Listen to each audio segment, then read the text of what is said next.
Hello YouTube, thought I'd do a quick video here. I want to do a disclaimer before I start this video. Yes, my thumbnail says bad, good, but what I mean by that is bad for the way we want to use it. How the unit works, in this case, I have bad next to the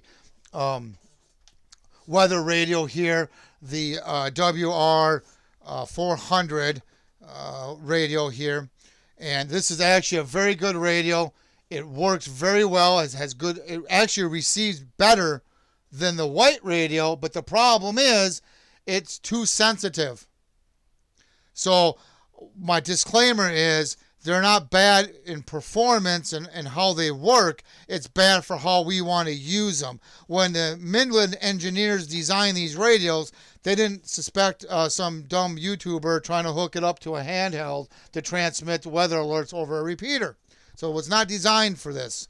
So, but this one here, the WR, the black model here, has more sensitivity, and the problem is, even if I have this radio, and I did some tests here, when I have the handheld close, the signal meter on the receive signal goes down. When this handheld's on low power being keyed up, its signal goes down, okay? I have to move this radio 48 feet apart to get it so it does not affect the signal level on the weather alert radio. The white one here does not seem to affect that. If I have this radio literally next to it, you hear a little static over it, but if I move it over 5 inches, then the static goes away. Now I do have this on low power. Oh, Bob! What? Oh, geez, hold on. Sometimes Bob gets a little carried away. I apologize for that. He's in one of his moods today. Let me go ahead and fix that. Again, I apologize there. Okay, we're back. Sorry about that.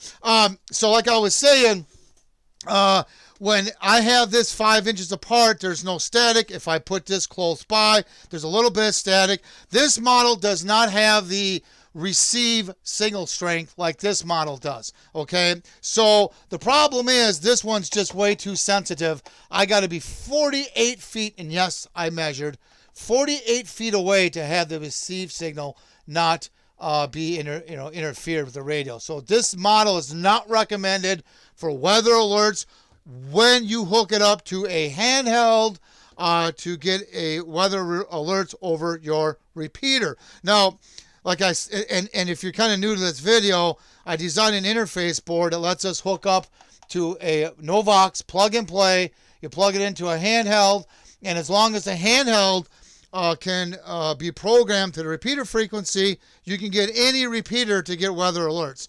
Now, the model that I'm going to recommend, well, actually, the model that works, you cannot use this one. Do not buy this model if you're going to use, this is the WR400. Do not buy this one if you're going to use it to hook it up to the interface board. This model here seems to be the best. Like I said, I got to be 5 inches away, and I don't get static over here. This one here, I got to be 48 feet away to even get the signal strength to be decent. So no, we don't want to use this one. So if you have this particular one, I'm sorry, I apologize, but that's the way it is. I did testing myself. So yeah, so this model, this is actually the WR120B from Midland. This is the model that you must have to use it with my interface board, which, by the way, it's kind of over here. I'm still designing it and testing it. But as soon as I do a little more test, it won't be long before I'll have this thing available. So I just thought I'd do a quick video on what model you need to get to use it with this interface board. And if I need to update it, I'll make another video. So there you have it. Go to my store and sign up to get notified when this interface board becomes available. I'll post that link in the description below. And any questions or comments, please post them down below too. Thank you and have a good day.